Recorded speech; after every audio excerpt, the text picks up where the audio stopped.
Hello बच्चों, तो आज हम पढ़ेंगे 9th की साइंस। हम पहला चैप्टर पढ़ चुके हैं। इसमें ठोस अवस्था, द्रव अवस्था तथा उसकी प्रॉपर्टी और गैसीय अवस्था भी पढ़ चुके हैं। ठीक है बेटा, अब हम आगे स्टार्ट करेंगे अगला जो नया टॉपिक है हमारा उसी चैप्टर का। तो अगला हमारा टॉपिक है ऊर्ध्वपातन। अगला टॉपिक क्या है हमारा? ऊर्ध्वपातन।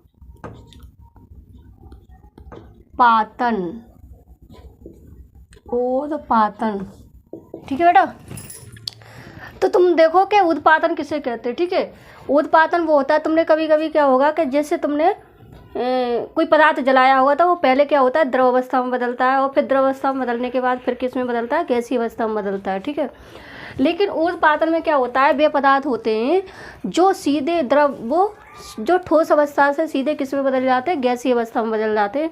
जैसे तुमने कभी कभी पूजा की होगी, तो पूजा करते समय तुमने क्या हुआ, कपूर को जलाया हुआ। ठीक है, तो कपूर कभी पिघलता नहीं है। ठीक है, वो क्या है, सीधे ही गैसीय अवस्था में जलने लगता है, यानी जलना शुरू कर देता है। ठीक है, तो ऊर्ध्वपातन की पहले हम परिभाषा लिखते हैं, डेफिनेशन लिखो। वे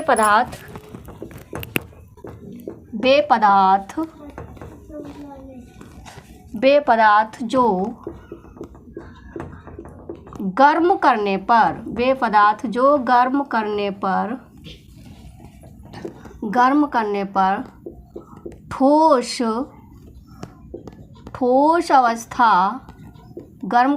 ठोस अवस्था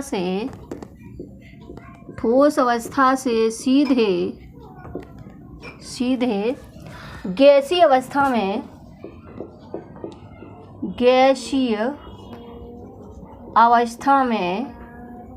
गैसीय अवस्था में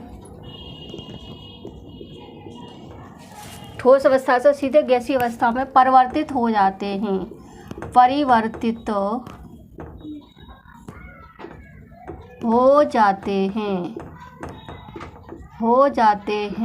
ठीक है, वे पदार्थ को गर्म करने पर ठोस अवस्था से सीधे किसमें, गैसीय अवस्था में परिवर्तित हो जाते हैं। ठीक है, ऊर्ध्वपातज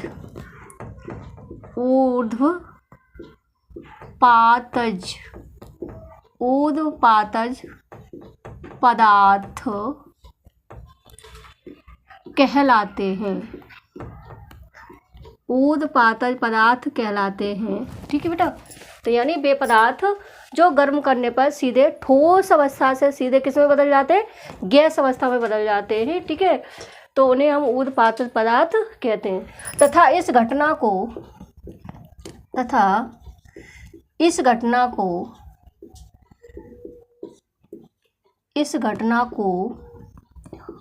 ऊर्ध्वपातन कहते हैं।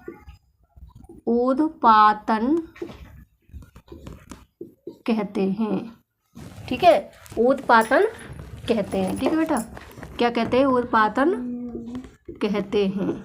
ठीक है, तो क्या है इसमें, वे पदार्थ। ठीक है, ऊर्ध्वपातन क्या होता है, वे पदार्थ हुए जिसे हम गर्म करते हैं या उनको टेम्परेचर देते हैं, तो वो क्या करते हैं, सीधे यानी ठोस अवस्था से सीधे किसी द्रव में नहीं बदलते। हमारी 3 अवस्था होती हैं, एक ठोस होती है, एक द्रव होती है, गैस होती है। ठीक है, तो वो द्रव अवस्था में पहले हम ठोस को गर्म करेंगे तो द्रव में बदलेगा, द्रव के बाद फिर गैस में बदलता है। लेकिन इसमें क्या है, ऊर्ध्वपातन में क्या होता है, वे पदार्थ होते हैं जो सीधे ठोस से किस में बदल जाते हैं, गैसीय अवस्था में बदल जाते हैं, वो द्रव अवस्था में नहीं जाते, उसे हम ऊर्ध्वपातन कहते हैं। ठीक है, अब इसके उदाहरण ले लो, जैसे एग्जाम्पल में लिख दो। ठीक है, एग्जाम्पल में लिख दो, कपूर कभी भी द्रव अवस्था में। ठीक है, कपूर अमोनियम क्लोराइड या नौसादर। ठीक है, कपूर और नौसादर भी एक दूसरा होता है, नौसादर। ठीक है, तो ये 2 हमारे एग्जाम्पल हो गए। ठीक है बेटा, इसमें क्या है, तो ये हमारी डेफिनेशन अच्छे से, यानी वे पदार्थ जो गर्म करने पर सीधे द्रव अवस्था में न बदल के, द्रव अवस्था में नहीं बदलते, सीधे किस में बदल जाते हैं, गैसीय अवस्था में बदल जाते हैं, उसे हम क्या कहते हैं, ऊर्ध्वपातज पदार्थ कहते हैं। और इस घटना को, इसके द्वारा जो घटना हो रही है, इस घटना को हम क्या कहते हैं, ऊर्ध्वपातन कहते हैं। ठीक है, ऊर्ध्वपातन कहते हैं, इस घटना को क्या कहते हैं, ऊर्ध्वपातन कहते हैं। ठीक है बेटा, अब ये टॉपिक हमारा कंप्लीट हो गया। अगला पढ़ते हैं हम गलनांक किसे कहते हैं, गलनांक। ठीक है, तुम्हारे चैप्टर में दिया है गलनांक। गलनांक, गलनांक क्या होता है? ठीक है, गलनांक किसे कहते हैं? ठीक है, तो वह न्यूनतम ताप, ठीक है, वह न्यूनतम ताप जिसमें कोई वस्तु पिघलना शुरू कर दे यानी गलना शुरू कर दे, उसे हम कहते हैं गलनांक। ठीक है, कोई भी ठोस वस्तु है, ठीक है, उसको हमने क्या किया, गर्म किया, गर्म करने पर वो क्या करती है, पिघलना शुरू कर देती है, तो क्या कहेंगे, वह न्यूनतम ताप। ठीक है, तो लिखो, जिस न्यूनतम ताप पर, जिस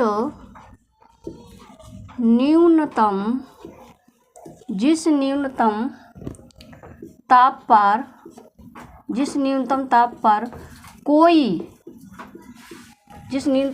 ताप पर कोई ठोस पदार्थ, ठीक है, कोई ठोस पदार्थ पिघल कर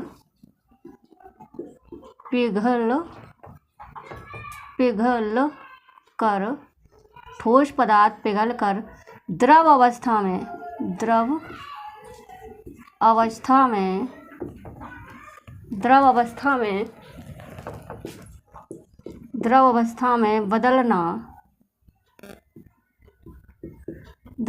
में बदलना प्रारंभ कर देता है। द्रव अवस्था में बदलना प्रारंभ कर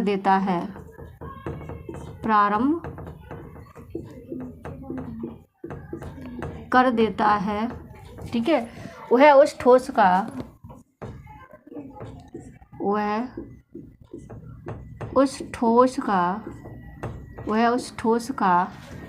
गलनांक कहलाता है। वह उस ठोस का गलनांक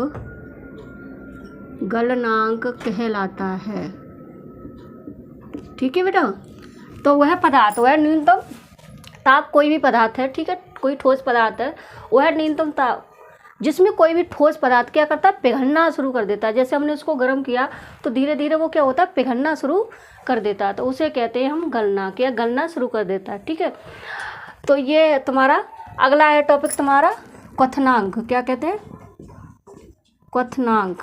ठीक है, ये छोटी छोटी हेडिंग है बेटा, ये क्या है, इसका क्वेश्चन आता है, जैसे गलनांक किसे कहते हैं बताइए। ठीक है, क्वथनांक किसे कहते हैं बताइए। ठीक है, तो क्वथनांक क्या होता है, क्वथनांक का अर्थ होता है किसी चीज़ का गैस में परिवर्तित होना, बदलना। ठीक है, तो कैसे लिखोगे, जिस ताप पर द्रव, कोई भी द्रव है वो किस में बदल जाता है, गैस में बदल जाता है। ठीक है, या गैस में बदलना प्रारंभ कर देता है, उसे ही हम क्वथनांक कहते हैं। क्वथनांक का अर्थ क्या है, किसी चीज़ को गर्म करना। ठीक है, जैसे मैंने, समझो कि तुम इकट्ठे बैठे हुए और मैंने बीच में आके क्या कर दी, आग लगा दी, तो तुम क्या करोगे, भागना शुरू कर दोगे। ठीक है, तो वैसे ही वह ताप जिस पे क्या होगा, कोई भी द्रव, ठीक है, जो द्रव पदार्थ के बीच क्या होते हैं, कण होते हैं। ठीक है बेटा, तो कण को जैसे एनर्जी मिलती है, टेम्परेचर मिलता है, जैसे ताप मिलता है, तो वो क्या करता है, गति करना शुरू कर देता है। ठीक है, तो वैसे ही यानी क्वथनांक में भी यही क्रिया होती है। ठीक है बेटा,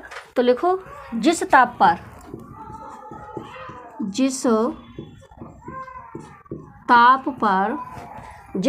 पर द्रव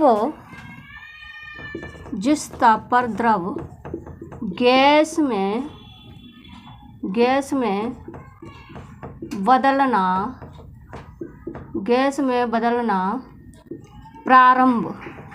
बदलना प्रारंभ कर देता है, उसे क्वथनांक कहते हैं। उसे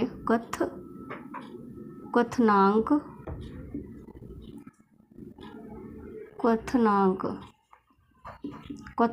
कहते हैं। ठीक है बेटा, उसे क्या कहते हैं, हम क्वथनांक कहते हैं। जैसे कभी तुमने जल को गर्म किया होगा, ठीक है बेटा, क्या किया होगा, जल को गर्म किया होगा, तो एक अवस्था ऐसी आती है कि धीरे धीरे जल को गर्म करते रहो, और एक अवस्था ऐसी आती है कि जल की वाष्प बनना शुरू हो जाती है, यानी वो उबलने लगता है। ठीक है, तो उसे वो क्या कहलाता है, क्वथनांक कहलाता है। जैसे जल का क्वथनांक होता कितना, जल का क्वथनांक होता है, एग्जाम्पल में लिख दो, एग्जाम्पल, जल का क्वथनांक। ठीक है बेटा, जल का क्वथनांक कितना होता है 100 सेंटीग्रेड। ठीक है बेटा, कितना होता है 100 सेंटीग्रेड, जिस पे क्या है जल धीरे धीरे उबलकर वाष्प में बदलने लगेगा। यह गैसीय अवस्था में परिवर्तित हो जाएगा। कोई भी द्रव गैस में बदलना प्रारंभ कर देता है तो उसे ही हम क्वथनांक कहते हैं। ठीक है बेटा, अब अगला टॉपिक है तुम्हारा हिमांक। छोटे छोटे क्वेश्चन आते हैं ऐसे ही कि हिमांक किसे कहते हैं। अगला टॉपिक है तुम्हारा हिमांक। ठीक है बेटा, अगला टॉपिक क्या है तुम्हारा हिमांक। तो हिमांक में क्या होता है, हिमांक में होता है जमुना। हिमांक में क्या होता है जमुना। ठीक है, जब कोई भी वह ताप, इस पे लिखो तो हिमांक में लिख लो वह ताप, पहले लिख लो वह ताप। ठीक है, वह ताप जिस पर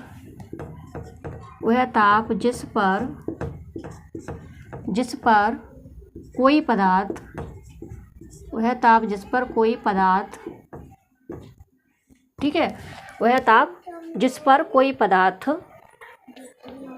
द्रव अवस्था से, ठीक है, कोई पदार्थ द्रव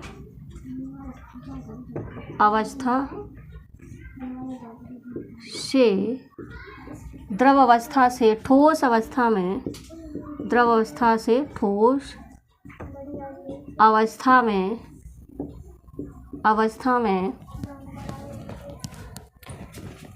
ठोस अवस्था में बदलना, ठोस अवस्था में बदलना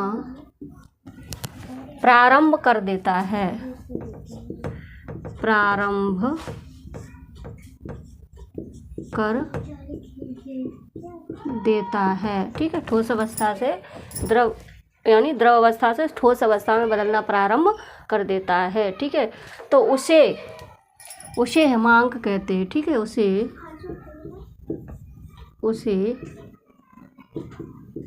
हिमांक कहते हैं। ठीक है बेटा, क्या कहते हैं, हिमांक कहते हैं। ठीक है, तो वह ताप जिस पर कोई पदार्थ द्रव अवस्था से ठोस अवस्था में बदलना प्रारंभ कर देता है उसे हम हिमांक कहते हैं। ठीक है, यानी कोई भी पदार्थ है, जैसे हमने जल लिया, जल को क्या किया हमने, जल का वह न्यूनतम ताप होता है जिस पर क्या वो जमना शुरू कर देता है, ठोस में बदलना शुरू कर देता है, यानी उसकी बर्फ़ बनने लगती है, तो उसे हम कहते हैं हिमांक। ठीक है बेटा, क्या कहते हैं, हिमांक।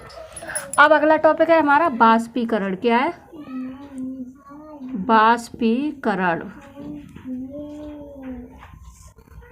बाष्पीकरण, ठीक है, बाष्पीकरण किसे कहते हैं। अब बाष्पीकरण क्या है, जैसे तुमने देखा होगा कभी कभी, जैसे तुमने कपड़े भी सुखाए होंगे, ठीक है, चाय भी पी होगी, तो जैसे चाय गर्म होती है और अचानक ठंडी हो जाती है, किसी प्लेट में कर लेते हैं तो, और जैसे हम कपड़े सुखाते हैं तो कपड़े को इकट्ठा कर दो तो वो नहीं सूखते जैसे, लेकिन वो क्या है, जैसे उन्हें फैला दो, उनका क्षेत्रफल यानी आयतन बढ़ा दो तो क्या है, वो जल्दी सूख जाते हैं। ठीक है, तो बाष्पीकरण का अर्थ होता है कि तुमने देखा होगा कि कहीं भी वाटर ले लो और उसको भर के रख दो तो धीरे धीरे धीरे धीरे धीरे धीरे वो क्या है, कम होता जाता है। क्यों कम होता जाता है, क्योंकि उसके अणु हैं, जो उसके मॉलिक्यूल होते हैं, जो अणु होते हैं, वो धीरे धीरे वाष्प के रूप में वायुमंडल में मिल जाते हैं। ठीक है बेटा, तो उसे कहते हैं हम बाष्पीकरण। तो पहले इसकी डेफिनेशन लिख लो, किसी द्रव को, डेफिनेशन लिखो, किसी द्रव को बिना गर्म, किसी द्रव को बिना गर्म किए हुए, बिना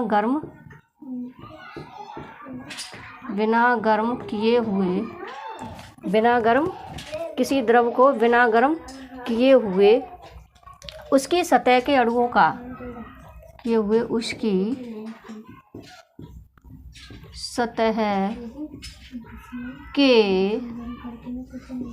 उसकी सतह के अणुओं का, ठीक है बेटा, उसकी सतह के अणुओं का धीरे धीरे उसकी सतह के अणुओं का धीरे धीरे निकल कर